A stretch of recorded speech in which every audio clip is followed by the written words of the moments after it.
Salut à tous, je vous fais une petite vidéo de chez moi. Alors c'est ma première vidéo, j'espère que je ne serai pas trop mauvaise.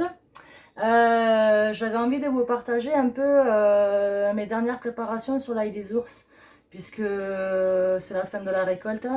Et je mets beaucoup de photos de mes préparations avec des explications, mais j'avais encore jamais fait de vidéo.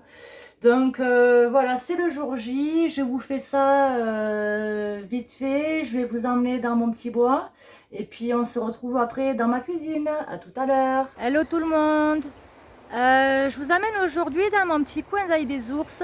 Alors c'est un coin que j'ai trouvé au mois de mars. Je vais vous mettre un petit extrait de la vidéo que j'avais partagée.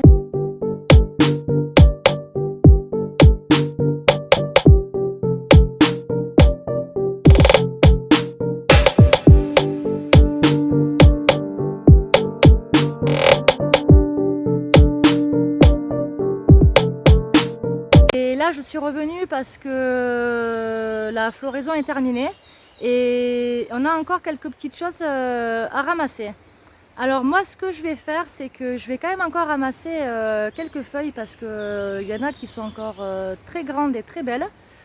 Et je vais ramasser d'autres petites choses que je vais vous montrer tout de suite. Voilà, donc comme vous voyez, on a quand même encore pas mal de beaux plants avec de très belles feuilles.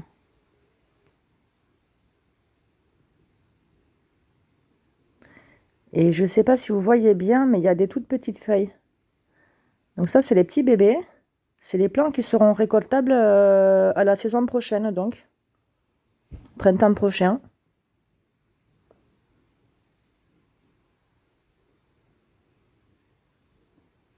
Donc on a quand même encore pas mal de beaux plants. Alors les feuilles, évidemment, à cette période, après la floraison, elles sont quand même beaucoup moins aromatiques. C'est pour ça que je vais cueillir aussi quelques fruits. Je ne sais pas si vous voyez bien des petites boules vertes. Donc ça, ce sont les fruits.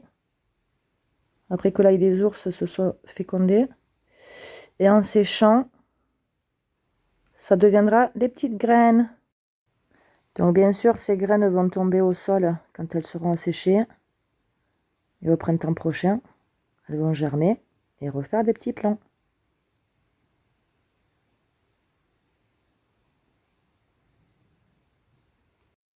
Et pour bien retrouver le côté médicinal et aromatique de la plante, je vais aller me chercher aussi quelques petits bulbes.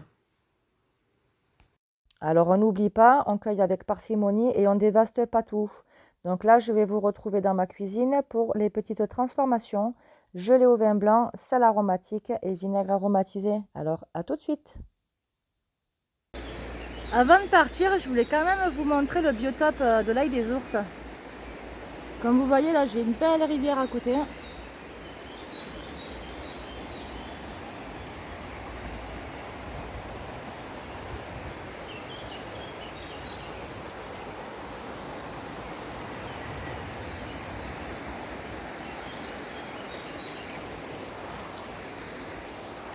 Donc comme vous l'avez compris, ça pousse généralement donc près d'une source d'eau. Et dans une forêt des sous-bois, donc plutôt ombragée et donc humide. Alors ici on a pas mal de chênes, de frênes, je ne sais pas si vous voyez, des noisetiers aussi, beaucoup.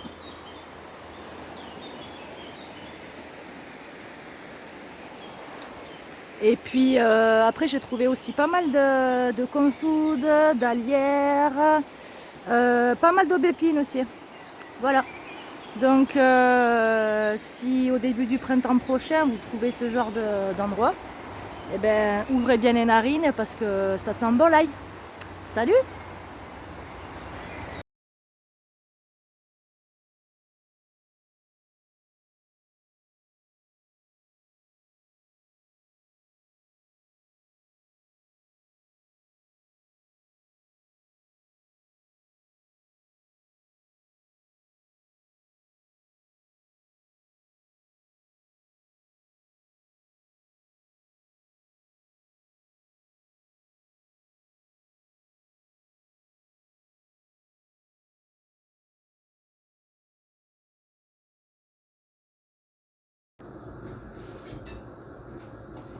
Voilà, on est pas mal. On est même bien. Donc, on éteint le feu.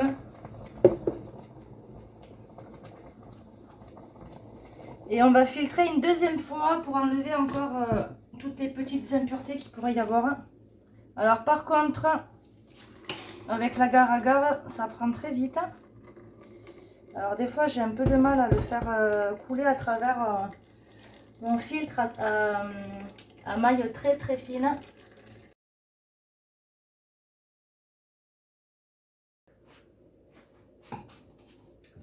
Allez, on va verser.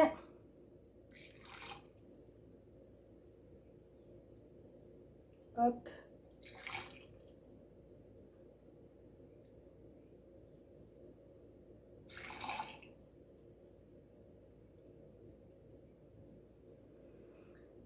J'aurais voulu le faire, je ne serais pas arrivée, je pense.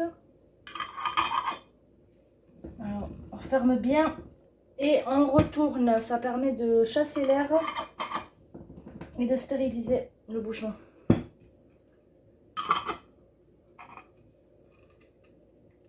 Voilà. Donc là, je vais vous montrer les fruits que j'ai récoltés.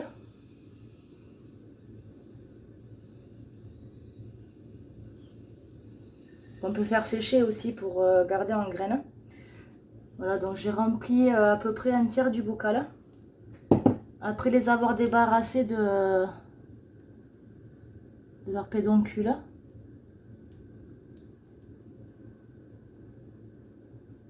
Voilà. Donc, je vais faire chauffer du vinaigre de cidre. Oups!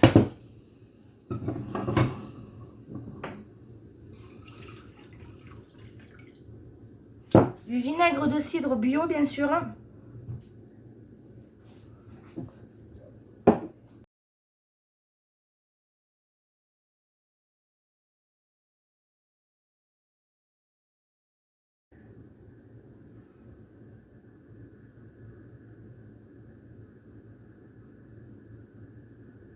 Je ne sais pas si vous les voyez bien. Ça sent super bon. Et on peut les manger comme ça aussi.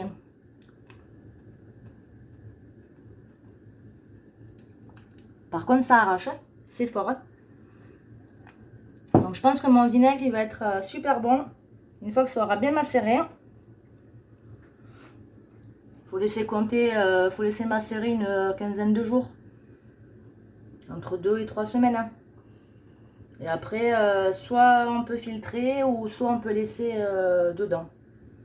Je verrai à la fin de la macération si je laisse dedans ou si je filtre.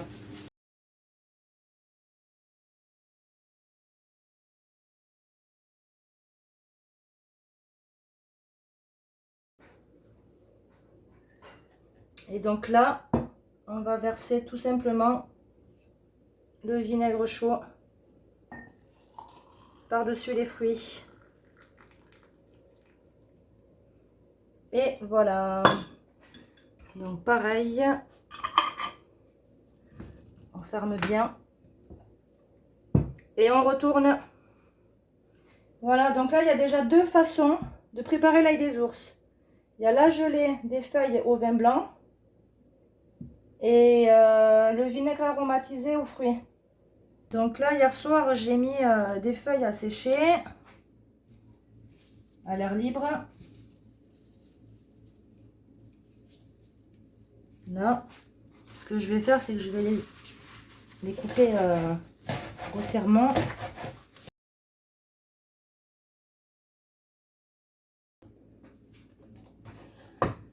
Maintenant, on va hacher, enfin mixer plutôt. Voilà.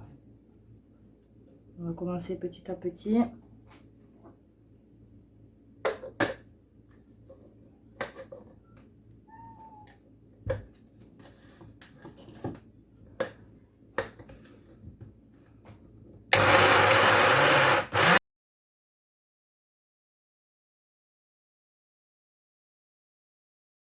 Voilà. On pourrait le hacher un peu plus, mais moi avec mon petit, mon mini blender, je peux pas faire mieux. Donc qui dit sel aromatisé dit sel évidemment. Moi là j'ai du sel de Guérande, non raffiné, non traité surtout, récolté manuellement. Voilà, donc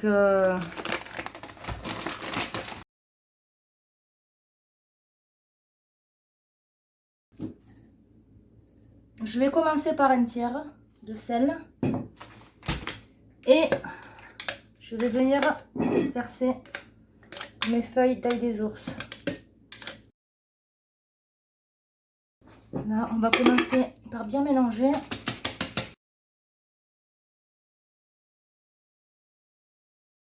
Voilà.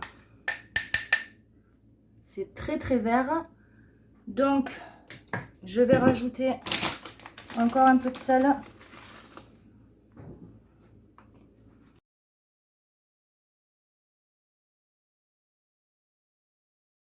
Je trouve que l'équilibre est pas trop mal. Et ça sent super bon. Voilà, donc ça c'était encore une possibilité de préparation. Donc ça je vais le laisser ouvert, je vais le protéger avec un tissu que je vais faire après. Et je vais vous montrer la dernière préparation que je voulais faire, c'est avec les tiges des feuilles du coup que j'ai récoltées aussi. Et je vais les faire en lactofermentation. Voilà, donc je reviens tout de suite. Allez, je vous montre la dernière façon pour aujourd'hui de préparer l'ail des ours. Donc là, comme je vous ai dit, j'avais récolté les tiges que j'ai taillées un peu en tronçons. Et je vais les placer tout simplement dans un bocal à fermeture mécanique à caoutchouc. Du genre les bocaux le parfait. Donc, on va essayer de ranger ça à peu près correctement.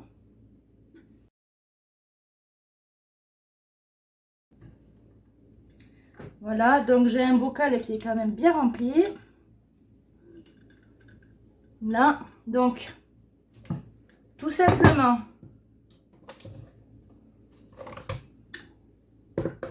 on va remplir d'eau et peser le liquide.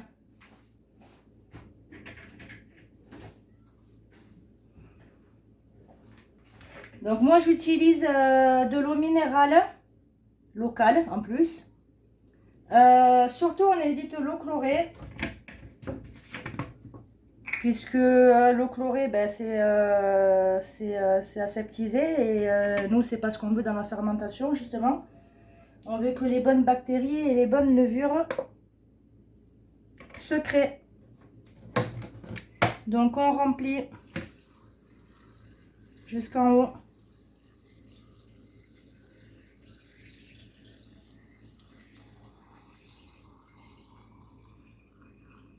Donc là, c'est une saumure, en fait. Hein. Ça s'appelle une saumure. Donc, ben, je suis à 1 litre, hein, vu que c'est un bocal d'1 litre. Et on va rajouter 3% de sel, 3% d'eau, de sel en eau, pardon. Donc, 3%, ça fait tout simplement 30 grammes.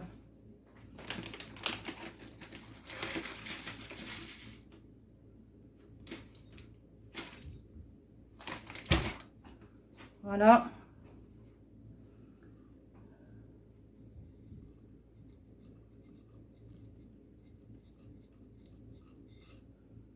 Là.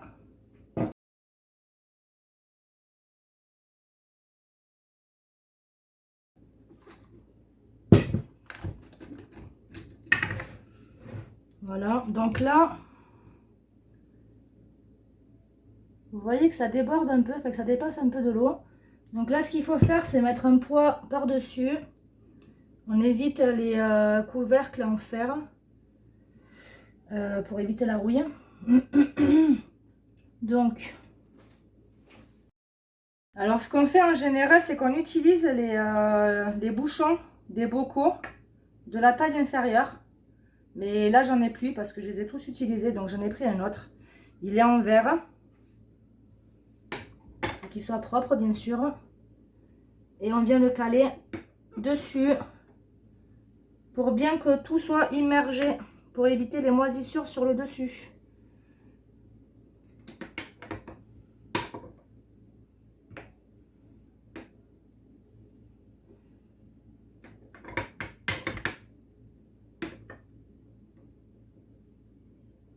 Voilà.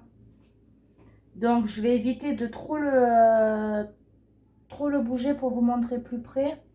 Je vais essayer d'aller le caler sans trop le secouer pour pas que ça remonte à la surface. On ferme. Donc là,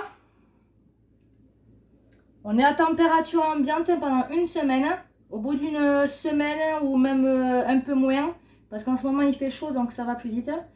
Il y a des bulles qui vont se former sur le dessus. Donc ça veut dire que la fermentation elle a bien commencé.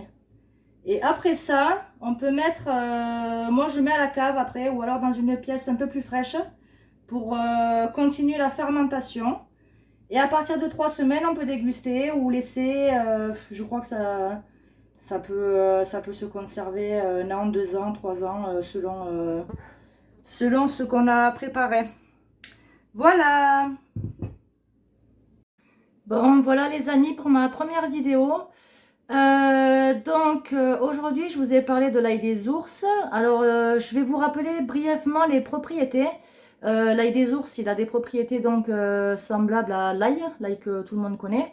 Il est antiseptique digestif, vermifuge et soulage tous les maux d'estomac en général. Ensuite, moi j'utilise le vinaigre de cidre parce que il aide au bon fonctionnement du système digestif. Et ensuite, la lactofermentation aussi qui permet aux probiotiques de proliférer dans l'organisme afin d'éliminer toutes les toxines. Voilà, donc c'était la vidéo du jour. Vous pouvez mettre un petit like pour m'encourager si ça vous a plu ou vous abonner à ma page Fait naturel créée par moi-même. Voilà, donc peut-être que je vous ferai d'autres vidéos plus tard, que ce soit sur les transformations alimentaires ou cosmétiques, peut-être la prochaine fois. Salut!